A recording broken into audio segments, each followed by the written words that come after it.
So we've got Argon8. It's an 8-voice wavetable synthesizer based loosely off some of the tech of our most recent products, but really leaning on some of our sort of heritage products, the 00 series. We've got a lot of stuff from the 002 kind of implanted in here in the shape of wavetables and the D-res function that we had on there, which is sort of a sample rate reduction, for want of a better description.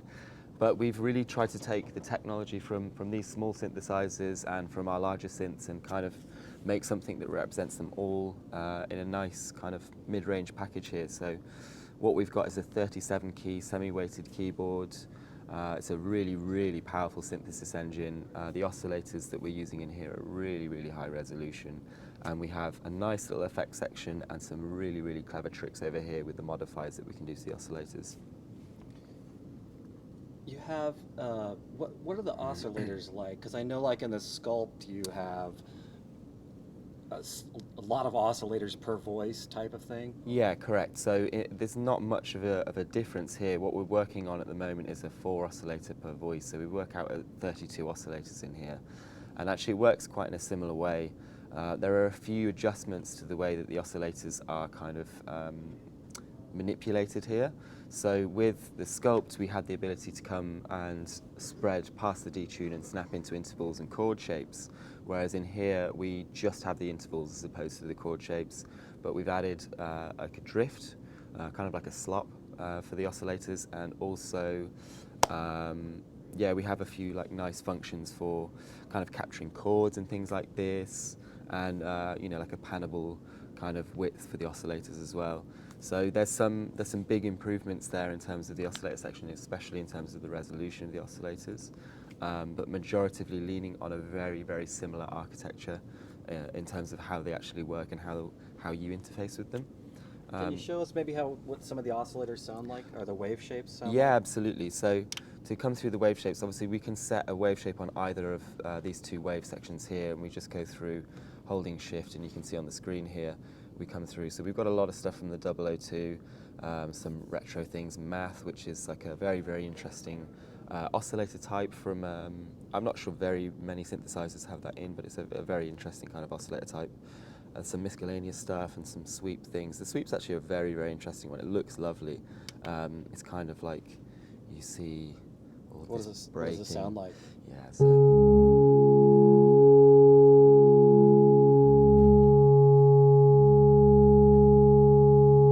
very, very subtle. Obviously it's quite sinus, but you can see as it morphs and the kind of harmonics that come through as we morph through. This one's a very, very smooth wavetable. There are things that are a lot more brash in here as well, a lot more kind of...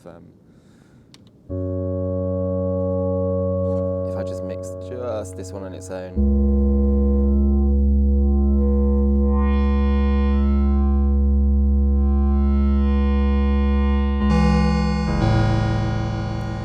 So there's quite a wide variety of things in terms of the oscillators, in terms of the waves that we can load in. There's quite a variety of quite soft and subtle things, and then quite harsh things.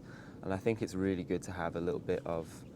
It's actually really nice to have some softer things to lean on, because I think with wavetable synthesis there is it's probably a little bit easier to make things that are harsh and aggressive than it would be to make things that are quite subtle. I mean, I'm not saying that that's a trope in any way, but it's a lot easier for me to dial something than it's quite harsh. So to have the ability to have some of these wave shapes being, you know, quite subtle and soft, it really makes a difference in terms of making nice sort of wider, softer sounds. Yeah, it sounds really good. The display here, this is not an oscilloscope though, is it? No, this is just a readout of the wave shape. It won't move with what we're doing in terms of, like, if I was to, you know, apply an LFO to this, it won't read those things out. It's a readout just to give you an overview of what the wave shape looks like as you're kind of dialing through them. Arpeggiator. You have a programmable arpeggiator on. So yeah, we have a programmable arpeggiator. As you engage it straight away, you just get a normal cycling through of the notes. We have a lot of different modes in here. But the really, really interesting thing about the arpeggiator is when you actually begin to program the notes in. So we can do things like tying rests in or programming specific note orders.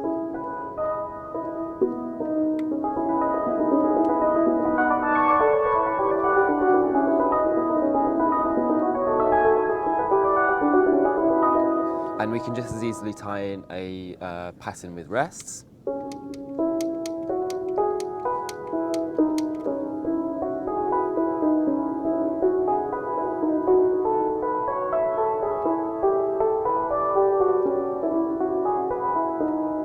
So you can think of it as equally as a step sequencer as an arpeggiator really, but then following the arpeggiator we have a real-time 512 step sequencer, and this is an incredibly powerful sequencer. We can input quantize on it, and we can also record 4 lanes of animation. So technically you don't really need to use it to record notes. You could just record the animations, leave them going, and you can use your tempo as kind of a speed or a rate, so to speak, and it's almost like a very, very sort of overclocked LFO in that respect, which could be really, really fun to play with, and just to get some movement going before you start playing, and then you start to input notes and you feel the whole synthesizer begin to morph around, you know, the parameters that you've adjusted. So can you show that a little yeah, bit? absolutely. Let's go for a different patch, something that's a little bit less sweet. Let's go with these pads here. So I'm just going to adjust this a little bit. So we just hit record.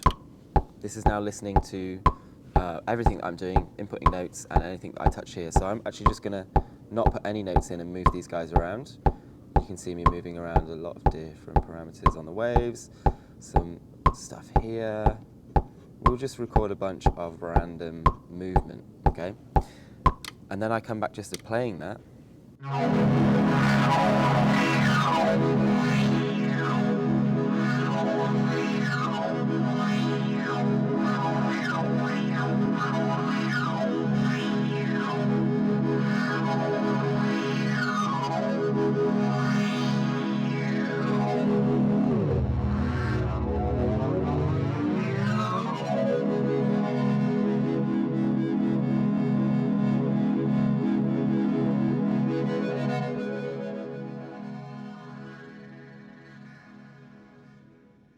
It's quite interesting. I mean, you can hear it as I move different parameters. So for instance, I had some filter adjustments going on there, but as I move the filter, it stays relative to the position that I leave the filter at. So you can actually continue to move stuff and not have it, you know, jump back to a sort of position where it was recorded at. It will actually follow where you move things, and it kind of moves relative to those positions. So it's really nice in that fact that you can continue to tweak afterwards. So when you're removing the filter, that was acting sort of like a center position or something? Yeah, that's a nice way to think about it. I mean, it's almost like you get to record like an animation. So just imagine it as if you're drawing a line, and then whenever I move the filter, the whole line moves. It's not like I move the filter and then it snaps back to where the line was. The whole thing moves. It's really remembering like a relative value. That's not an absolute value. It's relative to wherever I leave these things. So no matter what I adjust, it's not going to get to a point where it snaps back harshly to a specific position. It's it's relative. That's the right way to put it. Yeah, so we have a 4-axis joystick here. It's spring-loaded, which is interesting. I think a lot of people come over and they're like, oh, you know, how do we deal with a spring-loaded joystick, and maybe not thinking about how you want to actually approach this. We can decouple all of the pitch bend on here and use each individual axis, you know, Y, X, plus and minus, to do something independently. So really you can have 4 different things around here and use this as a pathfinder kind of for a patch. So you could be morphing wave shapes or filters and things, and we can assign some stuff in a minute to show you through this. But you could use this as a pathfinder, find the spot that you want and lock it. So the spring-loaded thing, it's it returns to the center point, but you have the ability to lock this, so you can use it kind of much akin to some of the vector synthesis of kind of yesteryear, I guess, in that we can just find a little place that we want and just go from there. We lock it in, we continue playing. So how would you assign that? So we have a shift function over here.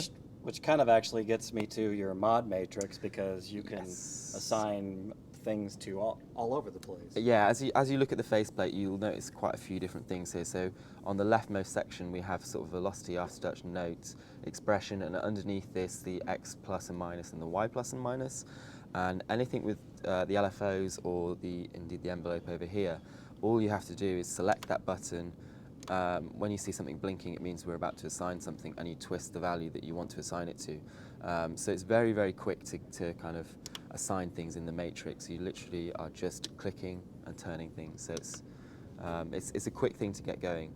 Obviously, you can use the kind of accompanying app to kind of get an overview of what's there, but we can also just as equally dive into the menu pages here and check through what's in the mod slots. As you can see here, you have access to all of the different mod slots, so you can see which ones are empty and you haven't used, and you can adjust them all from here. So it's quite quick to get things moving. I'll just assign some stuff to the joystick quickly so that we can get some kind of view of that. Let me ask before you get to that, because I know we've discussed the screen printing on here. It's a little bit difficult to see, but this is a prototype. This is a prototype, so cosmetically there's a few things that are going to change here. This anodized steel top plate has come back quite light. Than what we expect. These are quite difficult things to get correct, because I think anybody that manufactures this stuff has a slightly different process in how long they bake it for, and how much ink they use or whatever. So you can specify colors but not necessarily match them straight away. So we've got a bit of a way to go to make this a little darker, which will pop the contrast on the text that's on here. And there's just a few cosmetic things that we want to adjust to make it just a bit nicer than we feel it is at the moment. But it's already looking kind of true to form. This is how we want it to come out, but we just want to kind of do some finessing, I guess. So in order to assign stuff to the joystick, it's quite simple. We hit shift over here, and then you can see on this leftmost section, underneath the beige text, we have an X plus and minus and a Y plus and minus. So the X direction is on the horizontal axis and the Y direction is on the vertical axis. So I hit the shift and I hold the button, and now we're in an assign mode. It's waiting, it's listening to what I play with. So I'm going to come out of shift and I'm going to adjust this wave shape over here. Sorry, my bad. There we go. So I'm just adjusting the wave shape there, and you can see there's a depth. We can actually do this bipolar, which is quite a good kind of point, because depending on where you are on, any of the parameters, not just the wave shapes, depending on which direction you're in, you might want to pull back in a different direction. So we have the ability to kind of set these things bipolar, which is really, really handy as well. So there's a lot of stuff going on that you can kind of find your way through, and then you just hit lock and you're stuck in that spot until you unlock it. Which is really great. It means that we can really access a whole bunch of, if you're quite kind of considered with this, you can access a whole bunch of different patches just using the joystick, which is, it's a really, really powerful tool. It's a nice thing to have in here as well. It's quite a hallmark of the bigger Modal products. Obviously, with the smaller products that we didn't have any joysticks, we didn't have mod wheels and things. You'd have to use external keyboards to input that kind of stuff, as well as the aftertouch and the velocity and the mod wheel stuff. You'd have to have an external keyboard, whereas here we've kind of making a return to form with the joystick, which was featured on the 008 and the 002 and the 001. So it's nice to have this back in the sort of paradigm that we work within, I guess. Yeah, kind of stuff, as well as the aftertouch and the velocity and the mod wheel stuff. You'd have to have an external keyboard, whereas here we've kind of making a return to form with the joystick, which was featured on the 008 and the 002 and the 001. So it's nice to have this back in the sort of paradigm that we work within, I guess. Yeah. All right. Is there anything we haven't? I know there's stuff we haven't talked about, but I think we hit a lot of the main. Was there anything that you wanted to say? Yeah, let's come through about the LFO for a minute. Okay. Oh yeah, because there's a global LFO and a per voice LFO. Yeah, so LFO1 is a global LFO and LFO2 is per voice or polyphonic, or however you want to think about it. The nice thing with the second LFO is that we have included something which I'm not sure there are many synthesizers on the market which actually have this function. We can actually snap.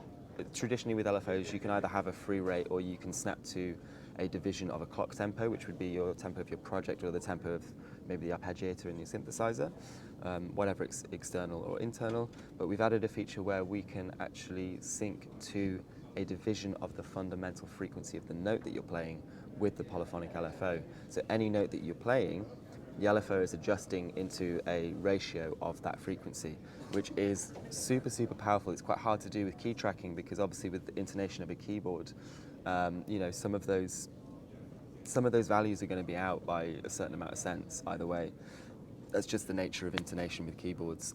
So here we actually have just given you the direct values that you can kind of come into as divisions. So the frequency of the note, 440. Exactly. Well, yeah, that's a good way of thinking about it, but it's actually a division, so it's either quite a slow rate, and when you hear it quite slowly, it kind of bubbles and you hear each note kind of coming in and around at different values, but at higher values it becomes really powerful. It almost turns, irrespective of what you've dialed in with the oscillator section, it turns itself into an oscillator, and it's adding overtones and undertones to that fundamental frequency.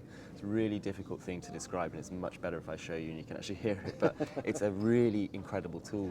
It completely melts away all of the decisions that you've made, and you just get this really, really brash, these overtones and undertones. Can you show that? Let's come through and program something with it. So I'm actually going to initialize the patch for this. And I'll just make a little bit more harmonic richness there. So rather than having a sine, we'll come for something that's a little bit bigger. And I'm going to take the second LFO, I click it, we can watch it blinking, so it's ready to listen to what it wants to assign to. And I'm going to come in a negative direction with the filter all the way to the other side. And I'm going to add a little bit of resonance so that when we play this, I can actually hear, the movement of the LFO. At the moment, we have a free rate, so as I increase this, it's just going to go smoothly through the kind of frequency. And as I come in a negative direction past this free rate, we come into the clock sync, which is kind of traditional. But as we come up past this free rate, we get to this RT, you see, after 63. We hit these RT things, and this is where it gets interesting. So it snaps back to a slower rate, and as I was saying before about the kind of bubbling,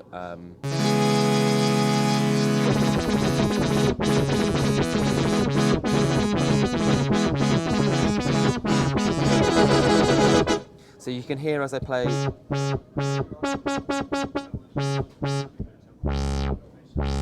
they all have a different value.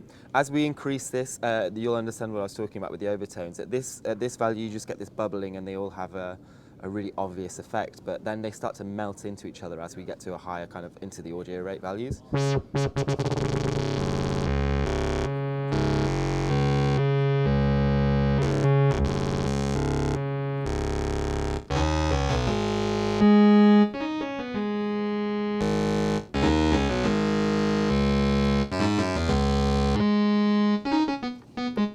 So you can hear how that kind of starts to affect the sound, and as I would, if I open and close the filter with these things, you have a much, much different effect than you would expect with the filter.